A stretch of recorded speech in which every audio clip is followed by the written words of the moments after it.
প্রধানমন্ত্রী বলেছেন যারা ওয়াদা দিয়ে ওয়াদা রাখেন না তাদের কোনো ধর্ম নেই।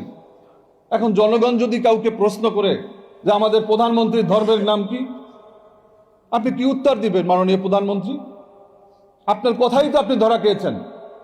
আমরা তো কোনোদিন কল্পনা করি নাই যে বিএনপি আজকে এরকম আমাদের সাথে গাদ্দারি করবে, বেইমানি করবে, জাতির সাথে প্রতারণা করবে।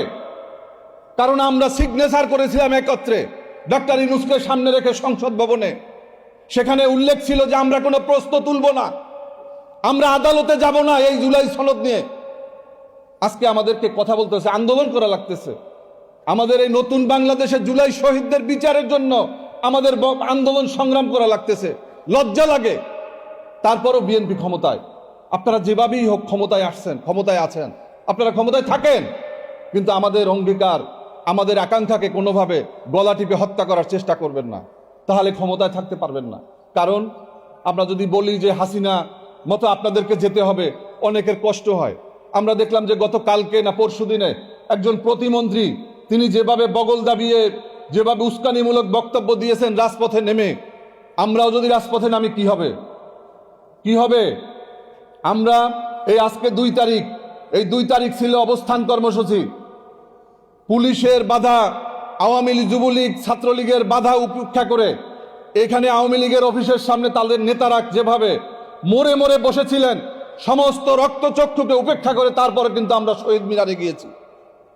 আমরা কোনো কিছু পরোয়া করি নাই। নতুন বাংলাদেশের জন্য আমি খুলনাতে বলেছিলাম আমাদের প্রধান অতিথিকে, মাননীয় প্রধান অতিথি 1 মাস, বিএনপি বুঝেছে 1 মাসের ভিতরে বোধহয় পতন ঘটানো। আমরা বলেছিলাম যে জুলাই সনদ বাস্তবায়ন, গণভোটের রায় বাস্তবায়ন, আপনি বলেন আজকে তারিখ থেকে 1 মাসের মধ্যে এই বিএনপি হয় গণভোটের রায় বাস্তবায়ন করবে, না হলে বিএনপির ঠিকানা বিএনপি তৈরি করবে। আমরা বেগম খালেদা জিয়ার সাথে দীর্ঘ 16টি বছর আন্দোলন সংগ্রাম করেছি, সন্তানের মতো জানতো এবং আমরাও তাকে মায়ের মতো জানতাম। কিন্তু বেগম খালেদা জিয়ার বিএনপি আজকে সেই বিএনপি নাই। আমি জিয়াউর রহমানের বিএনপি দেখি নাই, কিন্তু কর্নেল অলি আহমেদের মুখে বিএনপির কথা শুনেছি, জিয়াউর রহমানের কর্মকাণ্ডের কথা জেনেছি, কিন্তু আজকের বিএনপি সেই বিএনপি নয়। প্রধানমন্ত্রী আজকে তিনি অনেক সময় কথা বলেন না, তিনি শুধু টেবিল চাপড়ান। তিনি সমস্ত অপকর্মকে তিনি টেবিল চাপড়িয়ে তিনি সমর্থন যোগান। এগুলো বন্ধ করেন। হয় সালাউদ্দিনকে প্রধানমন্ত্রী করেন, আপনি বিএনপির চেয়ারম্যান হন, জুলাই সনদ গণভোটের রায় বাস্তবায়ন করেন। আমরা যে সিদ্ধান্ত নিয়েছি সেই সিদ্ধান্ত আপনাকে মেনে নিতে হবে। তা না হলে 1995 সালের সেই তত্ত্বাবধায়ক সরকারের কথা মনে করতে হবে। বিএনপির বন্ধুদের, আপনারা সবসময় সবকিছু মেনে নেন, কিন্তু পানি ঘোলা করে মেনে নেন।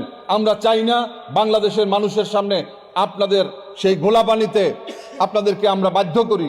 আপনারা আপনাদের মতো মেনে নেন। আপনাদের সবাইকে ধন্যবাদ।